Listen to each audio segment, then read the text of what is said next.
Pessoas de alma religiosa costumam entrar na instituição religiosa. Note bem, eu não estou falando de idiotas que vão parar numa igreja. Eu falo sobre homens e mulheres que não conseguem viver sem transcendência. Creem na existência objetiva de Deus. Entendem que não tem como dissociar o tema da felicidade da relação íntima com o Criador. Entre esses, há aqueles que se aproximaram da instituição religiosa por meio da pregação do Evangelho. E em estado de encanto com a mensagem de Cristo, se aproximaram dos cristãos, vindo a participar de uma igreja.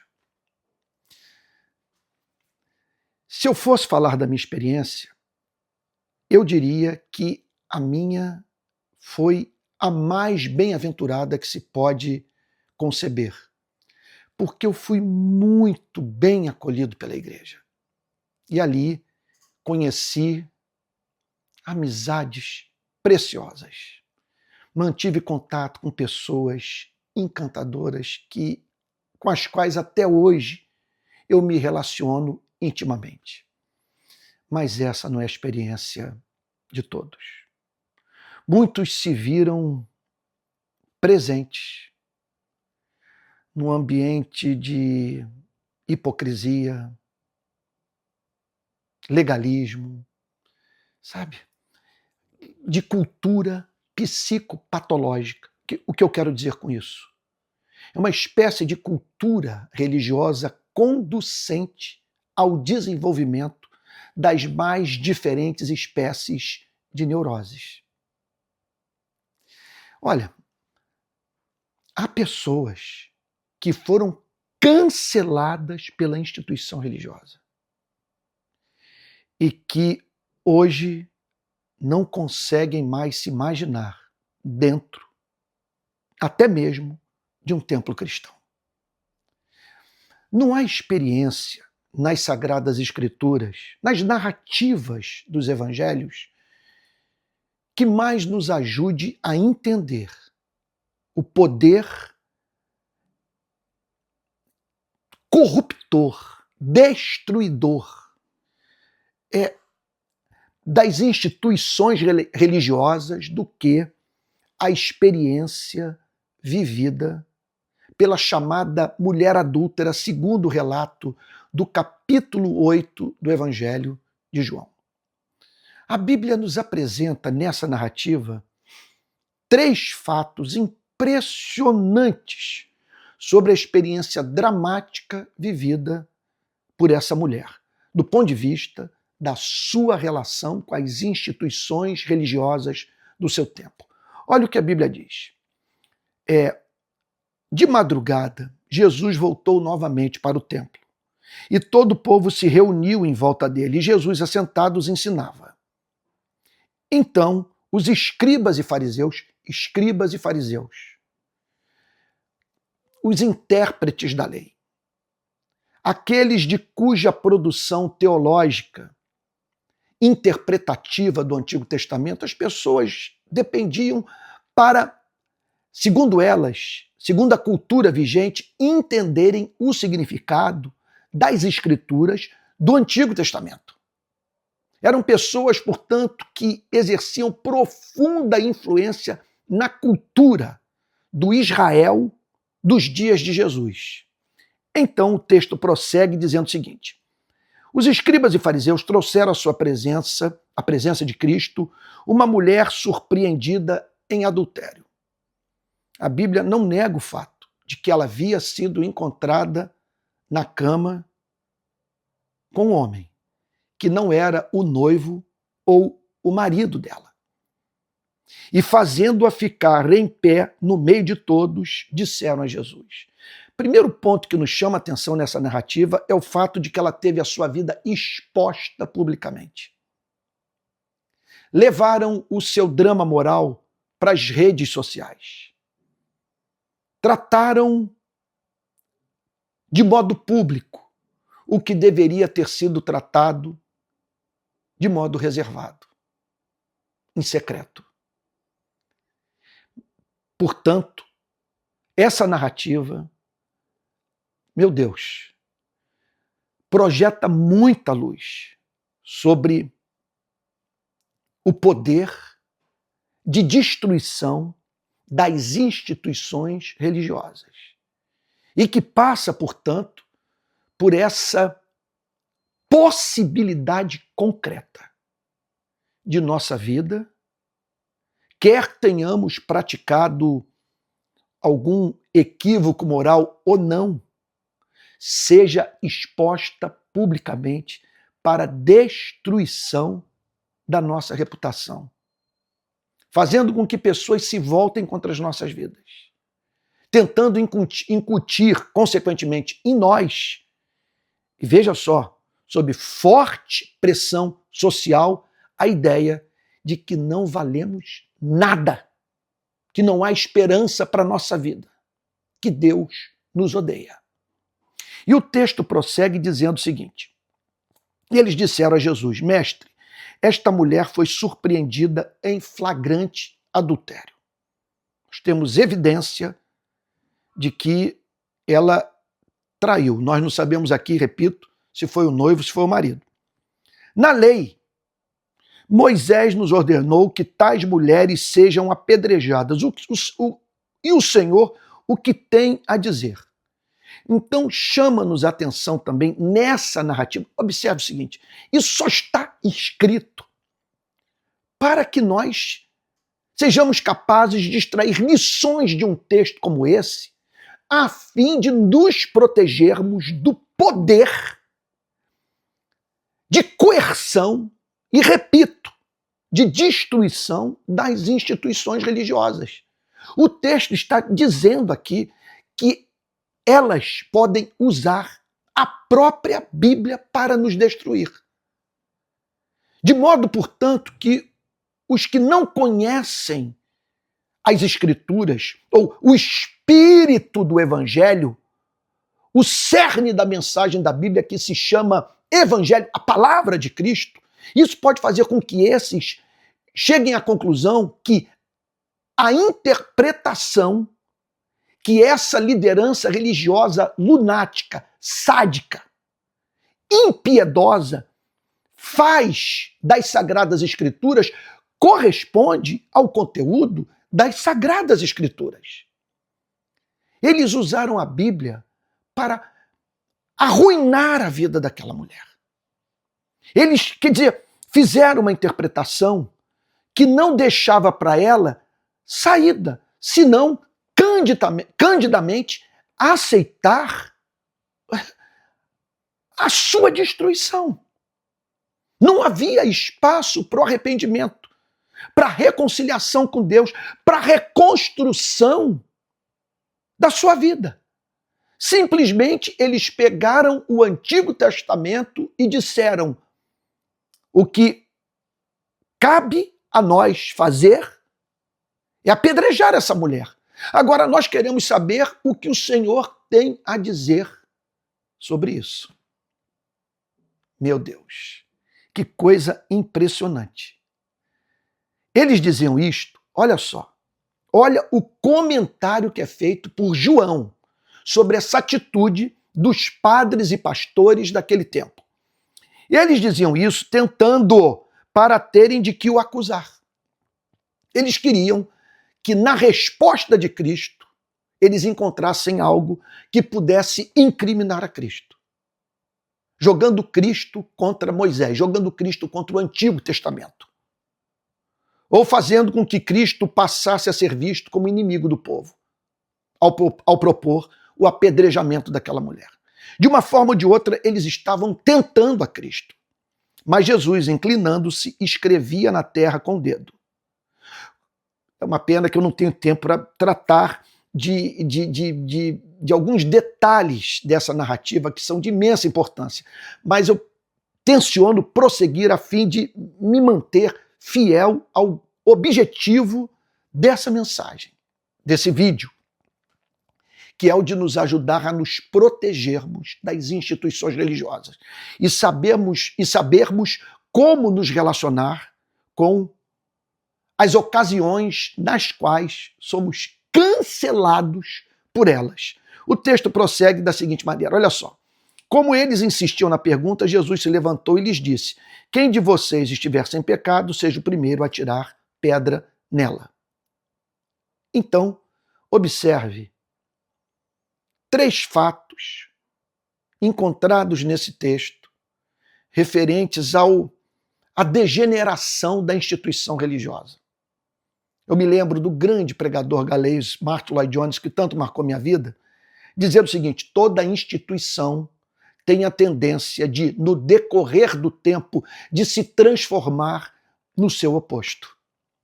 Por isso a igreja precisa estar sempre submetida à reforma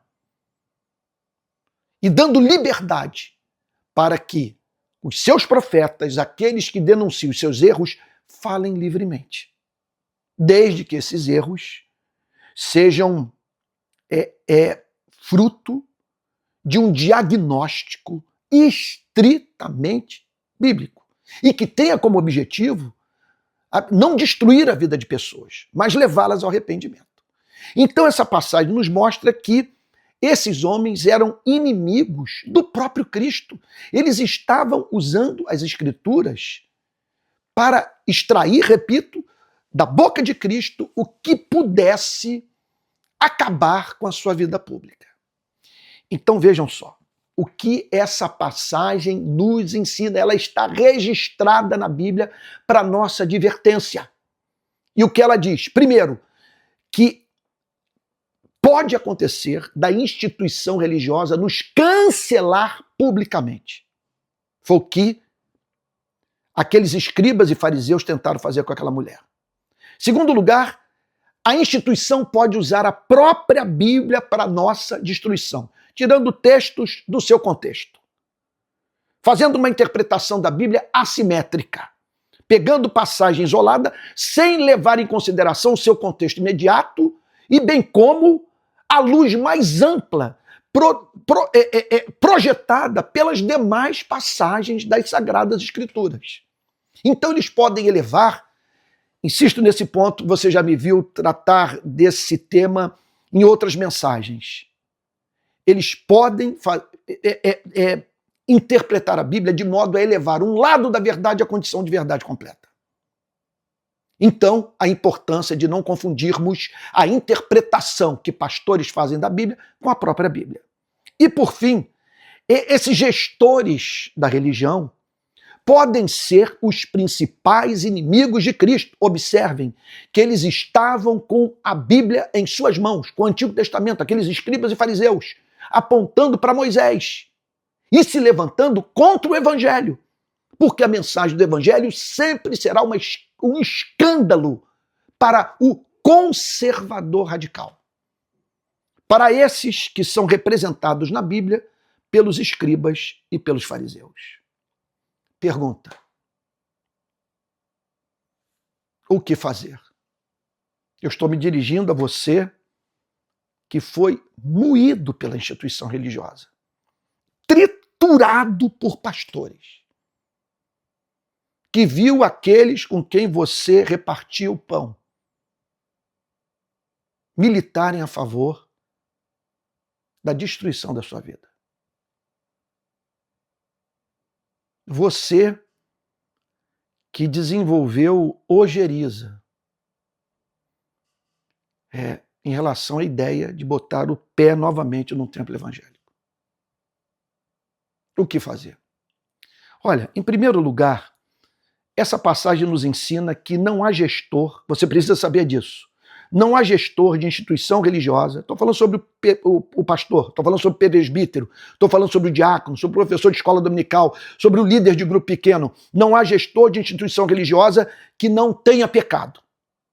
Aqui está o Senhor Jesus dizendo: quem dentre vocês não tiver pecado, que seja o primeiro que atire uma pedra na cabeça dessa mulher, para matá-la. Agora, não apenas isso. Muitos, dentre estes, não nasceram de novo. Esses, vou usar o português da rua, esses caras têm muito poder. Lá estão eles, manipulando a membresia, se apresentando como os ungidos do Senhor, deixando subentendido, ou apresentando de modo claro a ideia de que quem se levantar contra eles será amaldiçoado por Deus. Uns cafajestes, sabe? Que usam daquela autoridade de quem se levanta num púlpito para falar em nome de Deus, para manipular pessoas descaradamente, para fazer com que uma congregação inteira sirva aos seus projetos de poder eclesiásticos. Ou de poder eclesiástico, perdão. Meu Deus. Esses são um perigo para a nossa alma.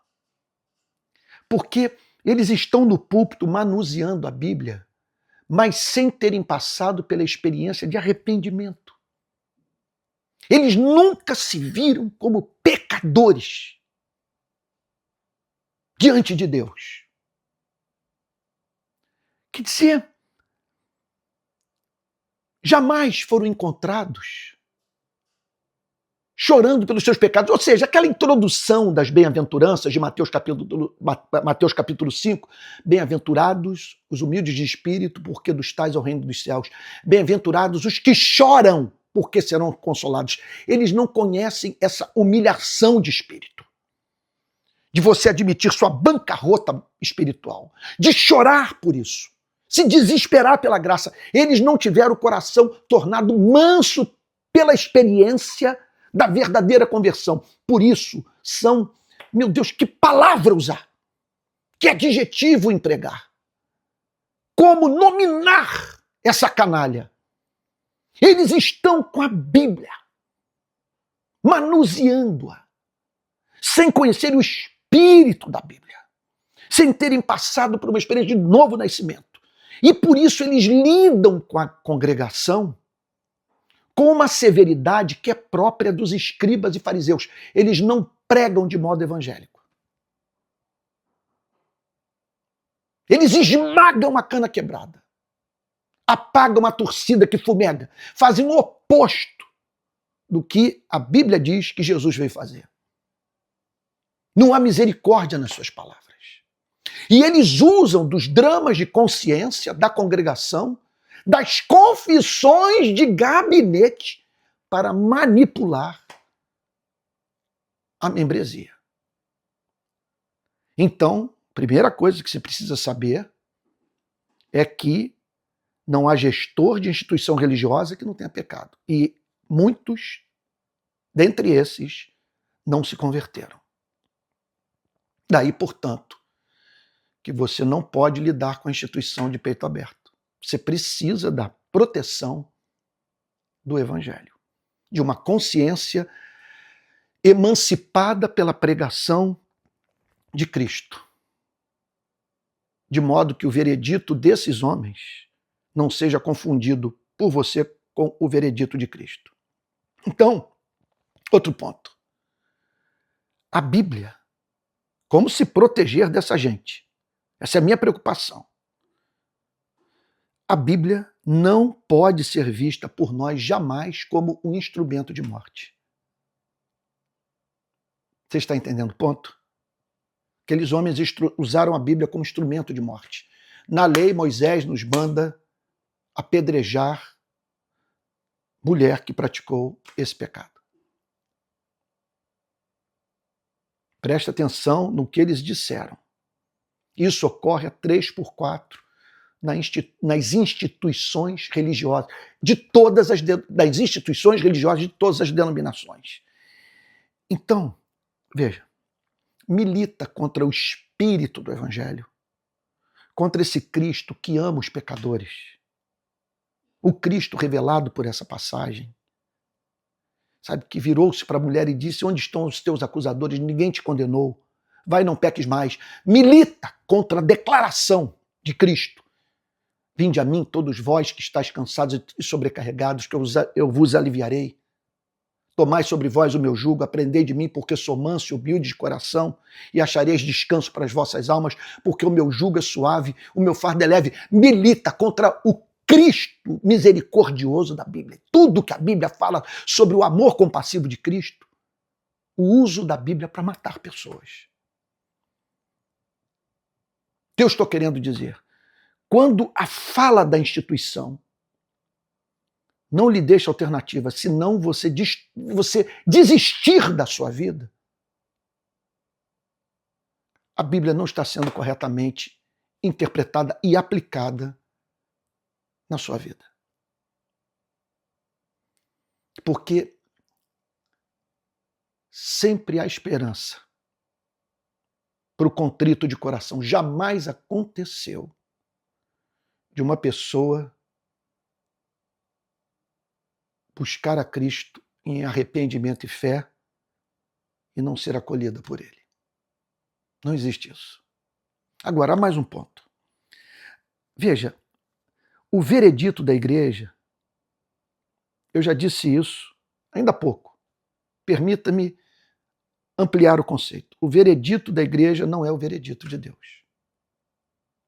Nem sempre aquele que a igreja cancelou foi cancelado por Deus. Isso é de suma importância. Olhe para Lutero. O que era dito no século XVI sobre ele? Um javali entrou na vinha do Senhor. Então ele era visto como um javali, como um animal irracional, destruindo a vinha de Cristo. Ele se insurgiu contra um sistema que se levantou contra a vida dele para, literalmente, silenciar a sua voz, por via da sua morte. E o que ele falou? Qual foi a resposta dele a tudo que houve? Convocaram uma dieta, ele foi chamado para prestar contas da sua pregação a uma liderança da instituição religiosa que no século XVI se apresentava como detentora do monopólio da verdade. E no meio da liderança dessa igreja, ele se levantou para dizer o seguinte: se vocês não me convencerem pelas escrituras sagradas e pela razão que eu estou enganado, que eu estou errado, eu não vou me retratar, eu não me retratarei. Porque não é correto, não é seguro agir contra a consciência, contra as escrituras sagradas. E não venham me de falar sobre os concílios, que quando a igreja se reúne em concílio, a sua palavra é infalível, porque historicamente todos nós sabemos que os concílios têm errado, tomaram decisões estapafúrdias. Não há evidência empírica de que Deus sempre fala quando a igreja se reúne em concílio para emitir um parecer sobre um tema qualquer. Então, eu não me retratarei. Que Deus me ajude. Então, lembremos-nos de que Jeremias foi um profeta solitário no seu tempo. Foi condenado ao ostracismo, foi cancelado pelo rei, pelo sacerdote, pelo profeta, pela maioria esmagadora da sua sociedade. Foi um ministério, assim, de uma pregação ungida, mas que não causou nenhum fruto. Não houve arrependimento. Sabe? Foi um ministério cancelado, apesar de ser a voz que se manteve fiel ao coração de Deus. Agora, eu gostaria de terminar essa mensagem que faz parte da série Deixe Cristo reordenar sua mente. E uma forma dele botar a nossa mente para funcionar corretamente é blindando-a para o poder corruptor da instituição religiosa. Poder de morte. Agora veja só, há um ponto lindo da história dessa mulher. O final é esse. Ninguém te condenou, todos foram saindo diante da mensagem de Cristo que os confrontou. Jesus ficou sozinho com a mulher. Filha, onde estão os teus acusadores? Ninguém te condenou? Não, Senhor, ninguém. Nem eu tampouco te condeno. Meu Deus. O único que poderia condená-lo. O único que olhou para ela naquele dia sem desejá-la, sem almejar estar no lugar do homem com quem ela havia sido encontrada na cama. Veja só. Vira-se para ela e com absoluta doçura declara: nem eu tampouco te condeno, agora vai e não peques mais. Agora, olha o mistério. Olha o que a graça faz. No caso dela, houve um adultério real. Ela foi flagrada na cama com um homem que não era o seu marido ou o seu noivo. E é claro que nós somos responsáveis por quem cativamos. E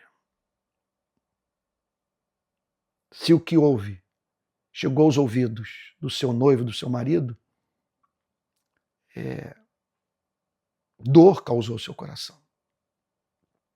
Então, é claro, nós temos que tratar com zelo aquele que tomou a decisão de entregar o seu coração a nós. Não podemos brincar com isso. Veja. Agora,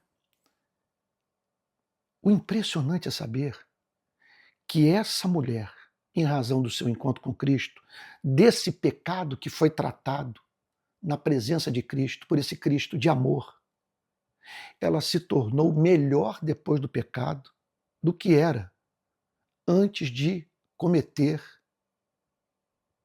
o pecado do adultério. Depois daquele adultério, ela conheceu a graça de Deus e, sem a mínima dúvida, se transformou numa outra espécie de ser humano.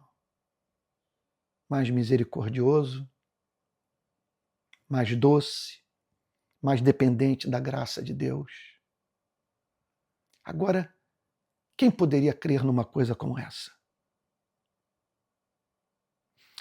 Portanto, nós podemos nos pegar envolvidos, veja, com o erro real.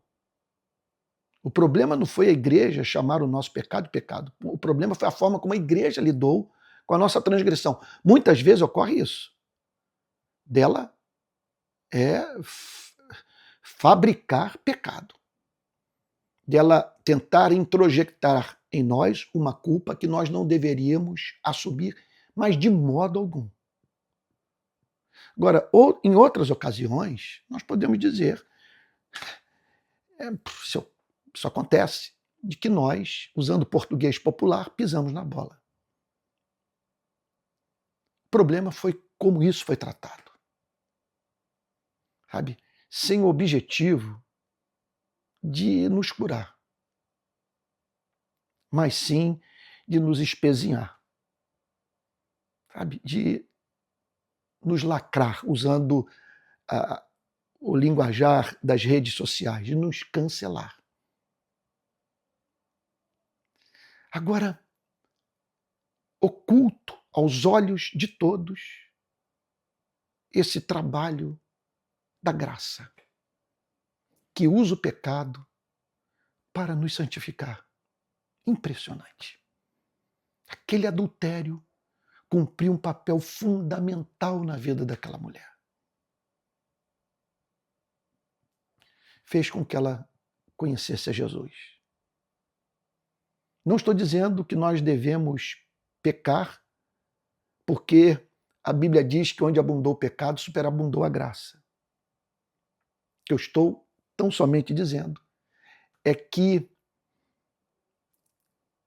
a graça é tão maravilhosa que é capaz de reprocessar a nossa vida e transformar o nosso coração depois da queda numa extensão tal que a igreja é incapaz de conhecer o que só nós e Deus conhecemos. Conclusão: proteja-se da instituição religiosa. Como? Crendo no Evangelho. Sim. Blindando o seu coração com o Evangelho de Cristo. Não foi o apóstolo Paulo que disse para nós botarmos o capacete da salvação, nos vestirmos nos cingirmos com a verdade, botarmos a couraça da justiça, calçarmos os nossos pés com o Evangelho, embraçarmos o escudo da fé, empunharmos a espada do Espírito. Sobre o que ele está falando? De nos protegermos do juízo final, da culpa, da lei, de Moisés, do diácono, do presbítero, do pastor, do padre e de todo aquele que não se junta a Cristo para nos dizer: nem eu tampouco te condeno. Agora vá e não peques mais. É isso. Olha, repito, essa mensagem faz parte da série Deixe Cristo Reordenar a Sua Mente. Assista os demais vídeos. Espero que faça bem a você. E se for possível, na descrição desse vídeo, no YouTube, dá uma lida ali, na descrição desse vídeo no YouTube, a fim de você saber o que pode fazer para ajudar esse tipo de cristianismo, sim, se espalhar pelo país. É isso aí. Que Deus abençoe e que você possa agora estar dizendo: meu Pai, como foi bom ter ouvido essa mensagem. Não serei mais o mesmo. Deus te guarde.